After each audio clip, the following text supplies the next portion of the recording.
Alors le thème de ce pèlerinage cette année à Lourdes, c'était donc comme Marie, tous connectés au Christ. Alors il y a eu plusieurs types de grands temps forts, hein. Il y a d'abord eu les messes.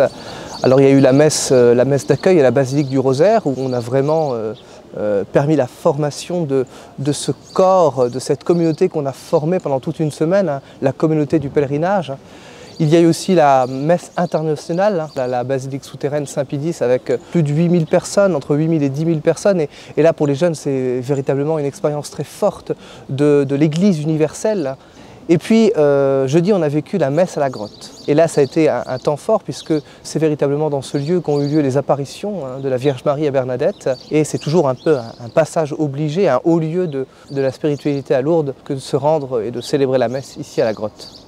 Alors il y a toute une dimension vocationnelle qui a été évoquée pendant le pèlerinage avec plusieurs temps de rencontres entre d'une part les collégiens et les lycéens et le service des vocations et notamment donc une rencontre particulière qui a été proposée aux jeunes avec des prêtres. J'ai beaucoup aimé le fait de découvrir le quotidien du prêtre et de parler avec lui et découvrir en fait tout ce qu'on pensait que c'était un peu des clichés, que c'est pas du tout ce qu'il fait réellement. La vocation aussi à la sainteté et comment cette vocation à la sainteté, comment cette vocation baptismale s'est déployée au travers de la vie de Sainte Bernadette. Et alors justement il y a eu un moment qui a été fort, les pas de Bernadette, c'est-à-dire proposer aux jeunes d'aller à la découverte des différents lieux où Bernadette a vécu, a évolué et puis voir aussi comment justement hein, sa vocation s'est déployée au travers de sa vie.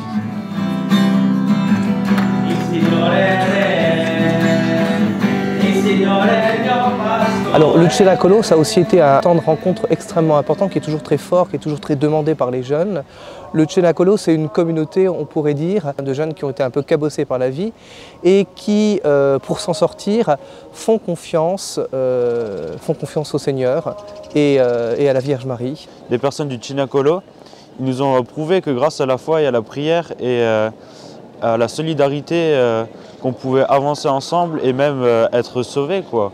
Qu'on pouvait regagner goût à la vie et que la prière c'est bien plus qu'une simple passion pour certaines personnes, que c'est une chose incroyable, quoi, incommensurable.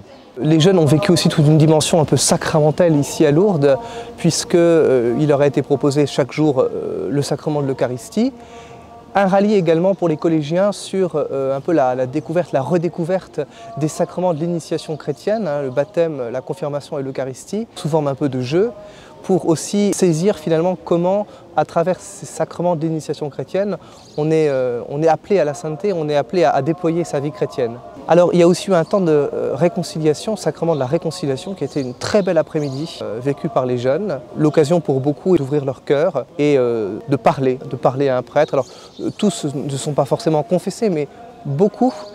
Et en tout cas, il y a eu de très beaux échanges. Et cette dimension sacramentelle, elle a été vraiment à la fois signe et moyen pour ces jeunes de vivre pleinement ce pèlerinage comme une expérience spirituelle, une expérience de communion intime avec le Seigneur.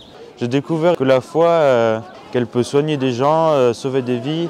Des gens peuvent être sauvés grâce à la vie spirituelle et à la foi.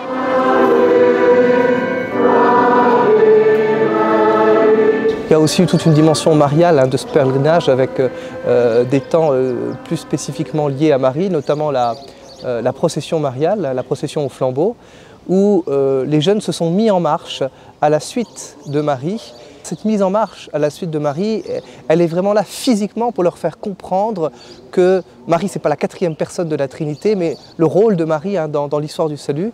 Elle a une position privilégiée auprès de Dieu pour prier pour nous, mais voilà. C'est aussi d'être un modèle de foi, une belle dame, comme disait Sainte Bernadette, qui nous conduit à Dieu.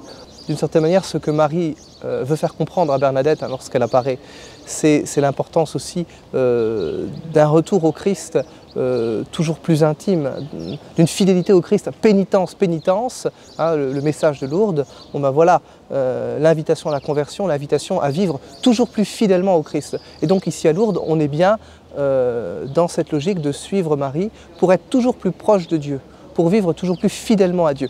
On dit ici à Lourdes, à Jésus par Marie.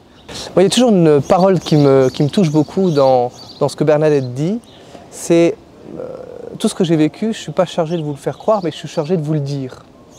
Ils ont vécu une semaine, quand on les entend, absolument formidable, une semaine où ils ont vécu une expérience à la fois spirituelle, une expérience de foi, mais aussi une expérience d'église, une expérience ecclésiale.